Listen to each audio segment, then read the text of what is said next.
આપણા ગુજરાતની અંદર ગમે તે સ્થળે તમે ફરવા જાઓ અથવા મેળામાં જાઓ ત્યાં ખીચું મળતું હોય છે, કારણ કે ખીચું એ એવી ટ્રેડિશનલ વસ્તુ છે ને જે બધાને પ્રિય હોય છે.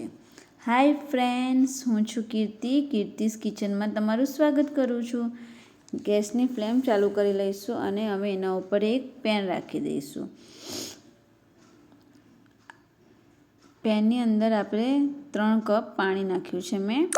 તમે પેનની જગ્યા પણ તપેલાનો પણ યુઝ કરી શકો છો.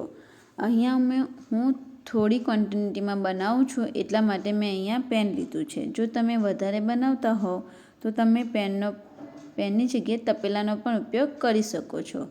હવે 3 કપ પાણી લઈ લઈશું આપણે. મેં 1 કપ લોટ લીધો છે એટલે 3 કપ પાણી લીધું છે. પાણી ગરમ થાય ત્યાં સુધી આપણે મરચાંની પેસ્ટ તૈયાર કરી લઈશું.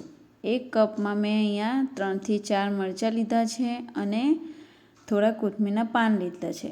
તમે જે પ્રમાણે તીખું ખાતા હોવ એ પ્રમાણે તમારે મરચાં અહીંયા લઈ લેવાના છે. હવે મરચાંની પેસ્ટ બનાવી લઈશું. મરચાંની પેસ્ટ તૈયાર થઈ જાય એટલે પછી આપણે એને જોઈ લઈશું. મરચાંની પેસ્ટ બરાબર પીસાઈ ગઈ છે. હવે એને આપણે એક બાઉલમાં કાઢી લઈશું. હવે આપણું પાણી ગરમ થઈ ગયું છે એટલે પાણીની અંદર મેં અહીંયા 1 ચમચી જીરું નાખી દીધું છે. હવે અડધી ચમચી અજમો લઈ લઈશું અને એને બરાબર હાથથી કચરીને નાખવાનો છે. જીરું ને અજમો આ રીતે તમે ગરમ પાણીમાં નાખશો અને એને ઉકળવા દેશો તો એનો પ્રોપર ટેસ્ટ આવશે અને કલર પણ બહુ જ સરસ આવશે. હવે મેં અહીંયા મરચાંની પેસ્ટ કરી છે એ નાખી દઈશ. હવે એને બરાબર આપણે ઉકળવા દઈશું અને થોડા કોથમીરના પાન નાખી દઈશું. આ બધી જ વસ્તુને 1 ચમચીની મદદથી મિક્સ કરી લઈશું અને હવે એને ઢાંકણું ઢાંકીને બરાબર ઉકળવા દઈશું. ગેસની ફ્લેમ ફાસ્ટ જ રાખીશું ને બરાબર ઉભરો આવવા દેવાનો છે અને એને ફાસ્ટ ગેસે જ ઉકળવા દેવાનું છે. તમે આ રીતે ઉકળવા દેશો ને એને તો તમારો ખીચુંનો કલર બજાર જેવો જ આવશે. જો કેટલો સરસ રીતે એ ઉકળી રહ્યું છે. આ રીતે ઉકળે એટલે એને બરાબર એકવાર ફરીથી મિક્સ કરી લઈશું અને પછી ગેસની ફ્લેમ આપણે ધીમી કરી દઈશું. હવે ગેસની ફ્લેમ ધીમી કરીને પછી એની અંદર હું અડધી ચમચી કુકિંગ સોડા નાખી દઈશ. આ સોડા નાખતી વખતે ગેસની ફ્લેમ ધીમી રાખવાની છે, નહીં તો ફાસ્ટ ગેસની ફ્લેમ પરથી બહાર આવી જશે. હવે આપણે ચોખાનો લોટ લઈને અંદર થોડો થોડો નાખતા જઈશું. આ રીતે થોડો થોડો લોટ નાખતા જવાનો છે અને ધીમે ધીમે વેલણ અથવા લાકડીની મદદથી હલાવતા જવાનું છે. આ રીતે એને સરસ મજાનું મિક્સ કરી લઈશું. બરાબર એકદમ હલાવી લઈશું. આ રીતે ખીચું બનાવવાથી એનો કલર પ્રોપર બજારમાં મળે એ રીતે ખીચા જેવો આવશે. આ રીતે બરાબર મિક્સ થઈ જાય એ રીતે બરાબર હલાવી લેવાનું છે. જો તમારે એના ગોળા વાળવા હોય ને તો આ સમયે તમારે અંદર થોડો લોટ વધારે નાખી દેવાનો ચોખાનો. પણ અત્યારે હું બજારમાં મળે તેવું બનાવી રહી છું એટલા માટે મેં નથી એડ કર્યો. હવે એક ડીશ લઈ લઈશું ઢોકળાની, એની અંદર થોડું તેલ લગાવી લઈશું.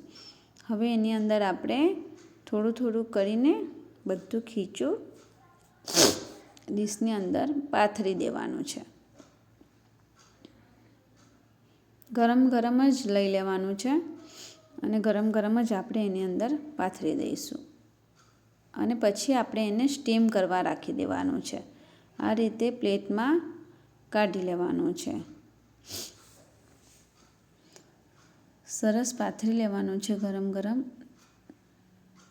તમે આ રીતે ખીચું બનાવશો ને ફ્રેન્ડ્સ તો તમે પહેલી વાર બનાવતા હશો ને તો પણ તમારું ખીચું પરફેક્ટ જ બનશે. આ રીતે સરસ પાથરી લેવાનું છે અને પછી એને સ્ટીમ કરવા આપણે રાખી દઈશું. સ્ટીમ કરવા માટે મેં પહેલાંથી જ પાણી લઈ લીધું છે સ્ટીમરની અંદર. હવે આપણે એને અંદર સ્ટીમ કરવા રાખી દઈશું.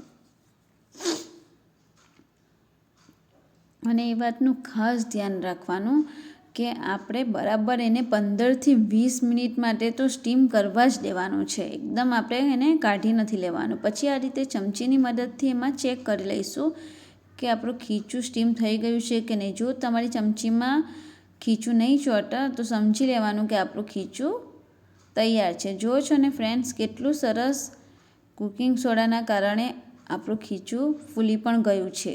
આ રીતે એને ગરમ ગરમ પ્લેટમાંથી બહાર કાઢી લઈશું, પ્લેટ કુકરની અંદરથી. અને પછી આ રીતે આપણે એક બાઉલમાં ખીચુંને સર્વ કરી લઈશું. જુઓ છો ને ફ્રેન્ડ્સ, કેટલો સરસ કલર આવ્યો છે. જોતાં જ ખાવાનું મન થઈ જાય એવો. બજારમાં અને લારીમાં મળે ને એવું જ આ ખીચું આપણું બનીને તૈયાર થાય છે. અને ખાવામાં પણ એટલું જ ટેસ્ટી લાગે છે. બહુ જ સરસ અને દેખાવમાં પણ બહુ જ સરસ. અને સુગંધ પણ એટલી સરસ આવે છે ને કે તમને એવું થાય છે કે હું હાલ જ ખાઈ લઈશ. આ રીતે આપણે ખીચું બનાવીએ ને તો ખીચું પરફેક્ટ બને છે. આ રીતે માપ સાથે બનાવશો તો તમે પહેલી વાર બનાવતા હશો ને તો પણ તમારું ખીચું પરફેક્ટ જ બનશે. આ રીતે પછી આપણે થોડું કાચું સિંગ તેલ નાખી દઈશું. તમારા ઘરમાં જે તેલ હોય એ તમે વાપરી શકો છો. પછી આચાર મસાલો ઉપરથી નાખી દઈશું. પણ સિંગ તેલ નાખવાથી ખીચું બહુ જ સરસ લાગે છે. જુઓ છો ને, બજારમાં મળે તેવો જ કલર આવ્યો છે ને, અને દેખાવ પણ એવો જ છે, અને ટેસ્ટમાં પણ એવું જ લાગે છે.